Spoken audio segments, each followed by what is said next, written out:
First up is Robbie Blackhall Miles, a mountain plant conservationist who also works for Plant Life as Welsh Vascular Plants Officer. Over to you, Robbie.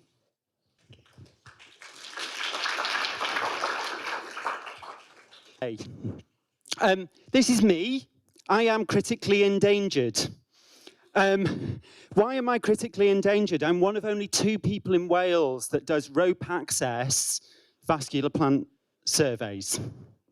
The other one being very famous botanist Barbara Jones, the lily lady that surveys the Snowdon lilies all over Eryri.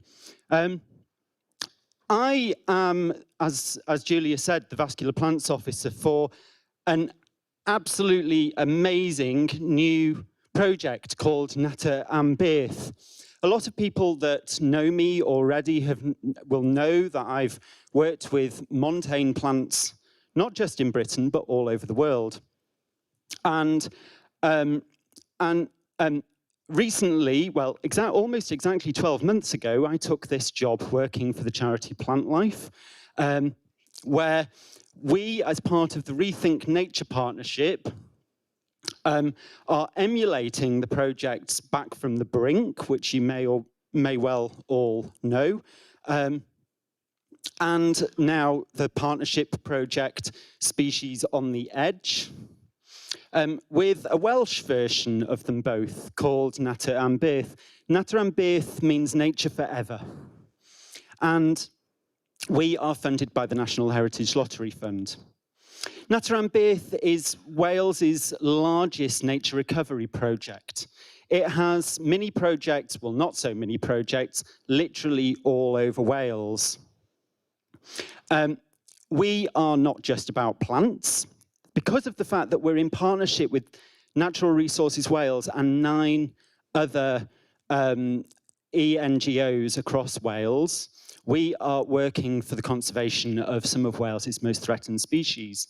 67, in fact, although it's 67. 44 are at real risk of extinction in Wales. Some of them, like the burnt tip orchid, there is only 1 plant of in the whole of Wales. How did we select those species? Well, we used a model that was originally set up by the RSPB. It's a very linear model, and we're moving away from this now. But it enabled us to really understand how the species are faring now and how we might be able to change their status moving into the future. And my project is specifically in the mountains of Eryri. Now, I don't know whether any of you have watched the news recently or seen the news, but this place that I'm calling Eryri used to be called Snowdonia.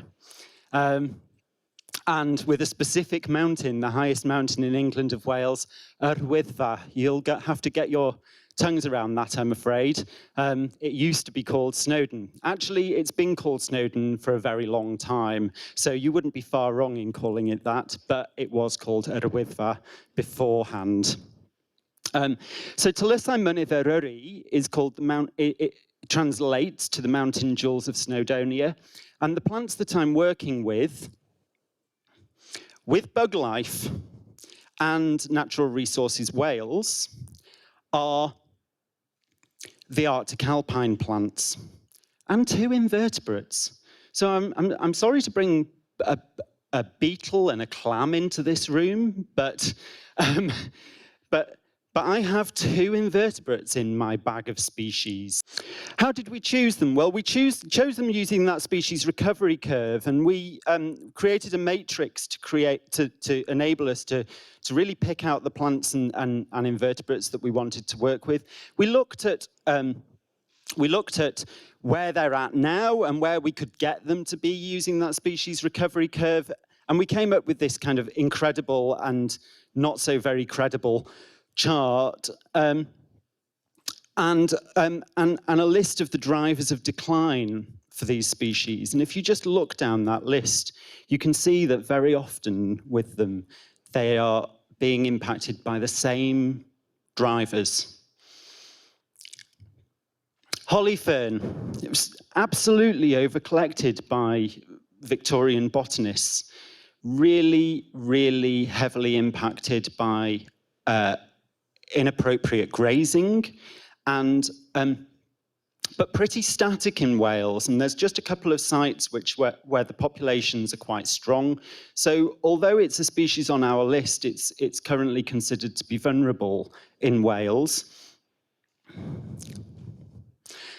And alpine saw-wort is in almost exactly the same state. Alpine saw-wort, I mean, it's quite a common plant species in Scotland, but in Wales, it's found really only on a place called Ysgolion Dion and in a couple of other places. And but its previous range in Wales was much larger than that. So it's right there in my bag of species that I'm currently working with. Saxifraga cespitosa is one of the plant species that I am most concerned about. It's an Arctic alpine that is definitely linked to the Arctic rather than the alpine. And as we know from the work recently of people like Sarah Watts, the Arctic species are having it the toughest. We currently only have 7 plants of Saxifraga cespitosa in the whole of Wales. This summer, whilst out with a group from Kew, I found them all brown and shriveled, looking very, very dead. Luckily, they did manage to pull through, and we only lost 2 of them. I will, however, just say that I have this species at my nursery at the moment, and we've got literally thousands of seedlings, so there is hope.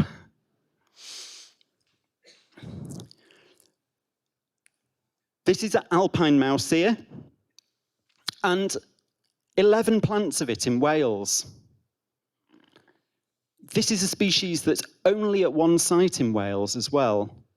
It's right on the edge of extinction at one of its southernmost sites for its world distribution. And why is it important that we conserve it there? Well, because what's happening at those southern sites for the species like this is a symptom of what might happen elsewhere in the world as our climate changes. Alpine woodsia. Will Boots, one of the Victorian naturalists and collectors that did the absolute most damage to our alpine flora in Eryri, died while trying to collect this plant species. And there is only 1 or 2 plants of this that you could go and see in Wales. The rest are so inaccessible that it makes the job of people like myself and Barbara really integral to be able to actually go and count and see how many plants of this plant there are. And Dryas octopetala, the mountain avens. It's only at 2 sites across Wales. There's only 5 plants of it at one of those sites, and they're almost certainly all the same genetically. This is a plant that's found elsewhere in Britain and Scotland and Ireland, particularly on the Burren. But I think given the fact that it has its own unique name in Welsh, Derig, it's culturally very important. And so that's a good enough reason to be looking after this plant. Hieracium snowdoniense is on my list. There are 4 plants of this in the wild in the world. Yes, it's an apomyct, but that's no reason why we shouldn't conserve it. Apomycts, for me, are species on the edge of their evolution. And that's really important because that means that there's a potential for future species. The Snowdon rainbow beetle, absolutely, I'm in love with this species so much. Do you know this species was used as sequins on Victorian dresses? And the oblong woodsia, I've been out surveying this recently. There's a few more than we thought there was, but they're tiny. They're not as big as they should be and not as big as they grow elsewhere in their world range.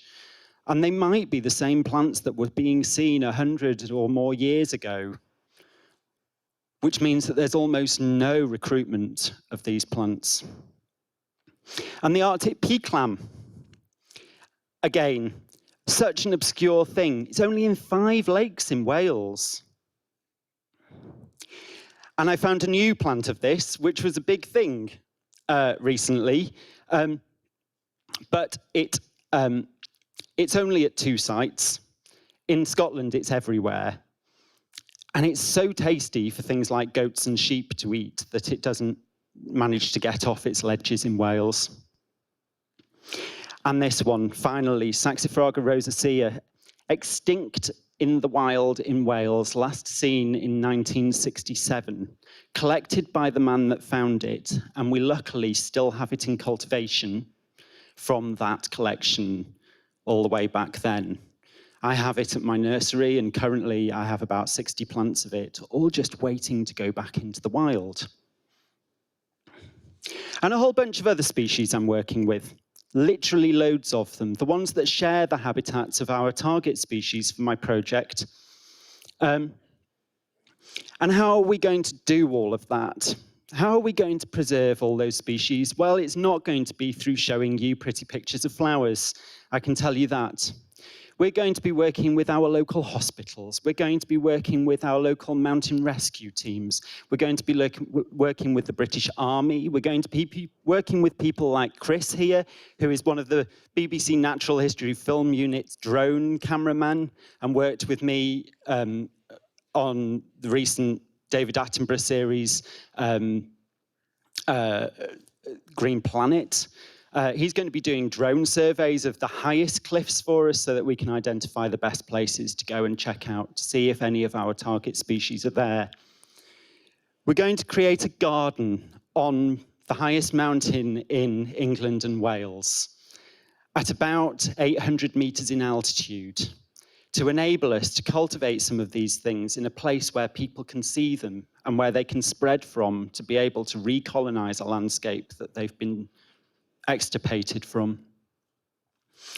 And we are going to work with LGBT plus communities to save a beetle.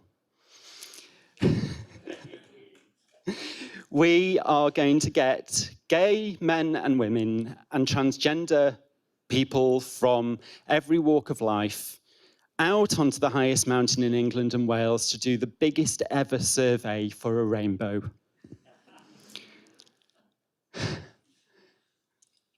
So that's my most up-to-date project, saving 10 plant species and 2 invertebrates from extinction in Wales.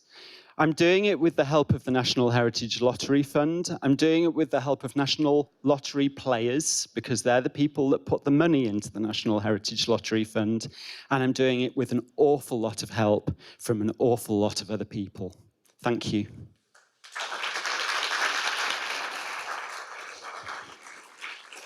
Thanks very much, Robbie.